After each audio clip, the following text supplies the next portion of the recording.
আর একটি প্রশ্ন করেছেন একই সাথে, আর পুনর্জন্মের যে কথা প্রচলিত আছে, এটা হিন্দু সমাজে প্রচলিত আছে। কোনো মুসলিম যদি পুনর্জন্ম সামান্য বিশ্বাস করে যে হতে পারে, তো সে মুসলিম না, সে কাফের, মুরতাদ। এবং বিভিন্ন ঘটনাও শোনা যায়।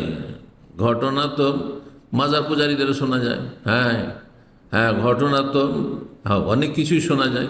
জি, আব্দুল কাদের জিলানি নাকি আল্লাহ রাব্বুল আলামিন নউজুবিল্লাহ পড়ে যাচ্ছিলেন, আব্দুল কাদের হাত ধরে রক্ষা করে নিয়েছে, লানাতুল্লাহ আলাইহিম, যারা এইসব কিচ্ছা কাহিনী বর্ণনা করে এবং যারা এইসব গড়েছে।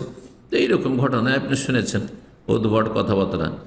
সেই ব্যাপারটি যদি একটু পরিষ্কার করতেন যে পুনর্জন্ম অর্থাৎ মানুষ মরে যাওয়ার পরে বারবার করে জন্মিতে থাকে, ভালো মানুষ যদি হয় তাহলে খুব এর চেয়ে সিনিয়র হয়ে সুখী হয়ে পৃথিবীতে আবার দ্বিতীয়বার তৃতীয়বার আসবে। আর যদি পাপ করে যায় দুনিয়া থেকে, তাহলে সে বানর হয়ে আসবে, শুকুর হয়ে আসবে, আর গরু ছাগল হয়ে আসবে, আর কোনো নিকৃষ্ট প্রাণী হয়ে আসবে, ইত্যাদি ইত্যাদি। অথবা নিম্ন শ্রেণীর, হিন্দুদের মধ্যে চারটি শ্রেণী রয়েছে, কাস্ট রয়েছে। তো ব্রাহ্মণ যদি পাপী হয়ে মরে, তাহলে সে শূদ্র হয়ে জন্মবে, মেথর ডোম হয়ে জন্মিবে।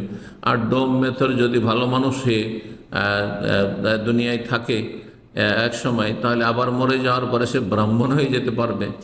এসব উদ্ভট কথা, এগুলো গাঁজাখড়ি কথা। হ্যাঁ, এগুলি কোনো নবী রসুলগণের নিয়ে আসা দিন ধর্ম নয়, এগুলো মানুষের মন গড়া কথাবার্তা। এ সমস্ত গুমরাহি থেকে, ভ্রষ্টতা থেকে আল্লাহ মানব জাতিকে হেদায়েত দান করুন।